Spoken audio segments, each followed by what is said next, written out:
Oke, mari jujur. Islam mendapat reputasi yang buruk. Nyalakan berita, kulir di media sosial, dan mudah terlihat mengapa. Serbuan tajuk utama negatif dan cerita sensasional bisa sangat melelahkan.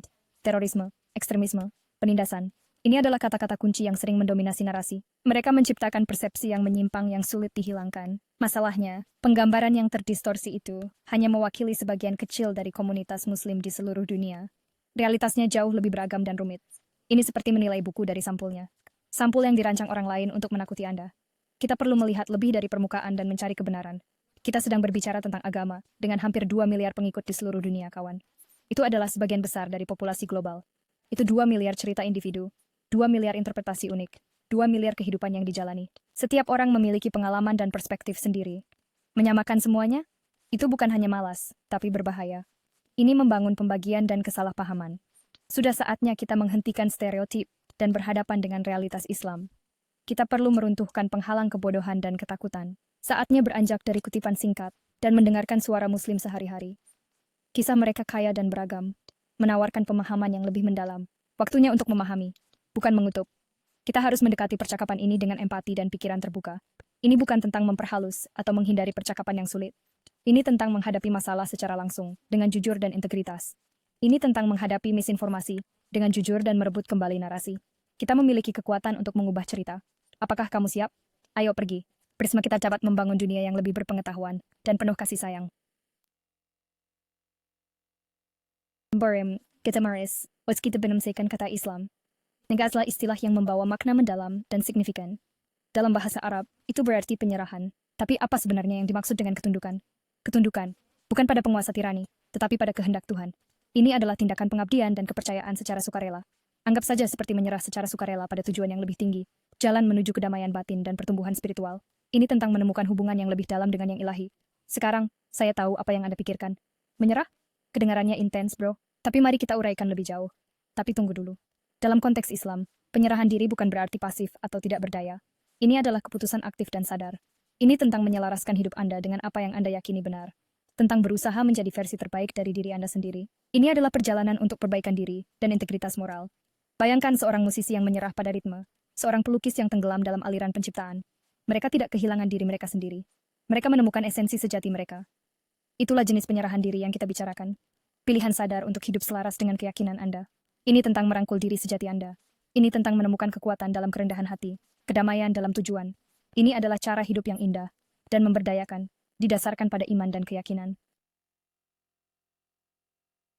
Tadi saya kemersi praktik Endopani Senin. Itu prinsip-prinsip yang mencuri kehidupan sehari-hari umat muslim di seluruh dunia. Masuklah ke dalam 5 rukun Islam, praktik dasar yang membimbing muslim dalam kehidupan sehari-hari. Rukun-rukun ini berfungsi sebagai kerangka inti untuk hidup yang taat dan memuaskan.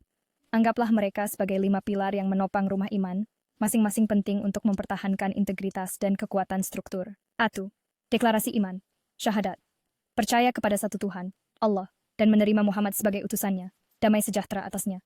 Ini adalah batu penjuru dari sistem kepercayaan seorang muslim, sebuah pernyataan iman yang mendalam yang membentuk identitas mereka. 2. Shalat. Shalat. Melakukan salat 5 waktu pada waktu-waktu tertentu sepanjang hari. Salat ini adalah hubungan langsung antara penyembah dan Allah, memberikan momen refleksi dan koneksi spiritual. 3. Puasa. Saum. Berpuasa dari makanan dan minuman dari fajar hingga senja selama bulan Ramadan. Praktik ini bukan hanya tentang disiplin diri, tetapi juga tentang empati terhadap yang kurang beruntung dan pemurnian spiritual. 4. Amal, zakat. Memberikan sebagian dari kekayaan Anda kepada mereka yang membutuhkan. Tindakan memberi ini membangun rasa kebersamaan dan memastikan kekayaan didistribusikan lebih adil. 5. Ziarah, haji. Melakukan ziarah ke Mekah, Arab Saudi, sekali seumur hidup jika secara fisik dan finansial mampu. Perjalanan ini adalah tindakan penyembahan dan persatuan yang mendalam, membawa umat muslim dari seluruh dunia berkumpul dalam pertunjukan iman dan pengabdian. Pilar-pilar ini bukan hanya ritual, tetapi cetak biru untuk menjalani kehidupan yang bermakna dan etis. Mereka membimbing umat muslim dalam interaksi mereka dengan orang lain, dan dalam perjalanan spiritual pribadi mereka. Ini tentang berhubungan dengan Tuhan, dengan diri sendiri, dan dengan komunitas Anda. Melalui praktik-praktik ini, muslim menemukan tujuan, arahan, dan rasa memiliki dalam iman mereka. Sekarang, mari kita bahas hal penting yang sering diabaikan, jihad. Kata ini terlalu sering digunakan, jadi sekarang kehilangan maknanya. Berita penting. Ini tidak berarti perang suci. Makna sejati dari jihad jauh lebih rumit. Jihad secara harfiah diterjemahkan menjadi perjuangan atau usaha. Ini tentang upaya terus-menerus untuk mengatasi tantangan, baik internal maupun eksternal. Ya, ada aspek militer dari itu, tapi hanya dalam membela diri, tidak pernah dalam agresi. Pikirkan seperti ini. Kamu tahu suara di dalam kepala yang mengatakan untuk menekan tombol snooze daripada berlari? Mengatasinya, itu adalah jihad. Berbicara menentang ketidakadilan, bahkan ketika itu tidak nyaman, itu adalah jihad. Ini tentang menjadi versi terbaik dari dirimu, bahkan ketika itu sulit. Pensias dalam Islam adalah pelaku, bukan objek. Kesalahpahaman lain adalah gambaran wanita Muslim sebagai tertindas dan tanpa suara. Ini sangat jauh dari kebenaran. Islam sebenarnya memberikan hak kepada wanita berabad-abad sebelum hak-hak ini dipertimbangkan di Barat. Dari hak pendidikan dan kepemilikan properti, hingga kebebasan memilih suami, Islam memberdayakan wanita dengan agensi dan otonomi. Sering disalahartikan sebagai simbol penindasan. Dilihat oleh banyak wanita Muslim sebagai simbol pembebasan. Cara untuk mendefinisikan diri mereka sendiri. Tentu saja, praktik budaya bervariasi.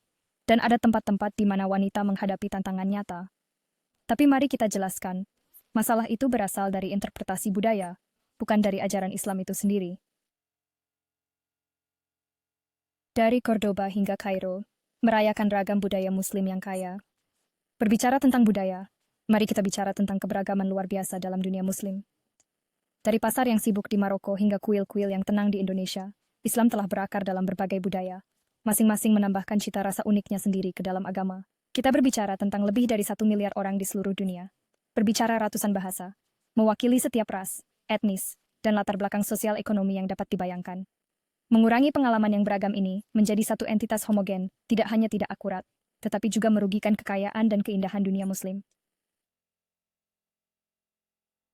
Berbagi makanan, membangun jembatan, nilai-nilai bersama di dunia yang terbagi.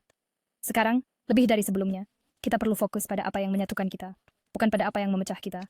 Dan tahu tidak, Islam berbagi banyak nilai dengan agama dan sistem etika lainnya.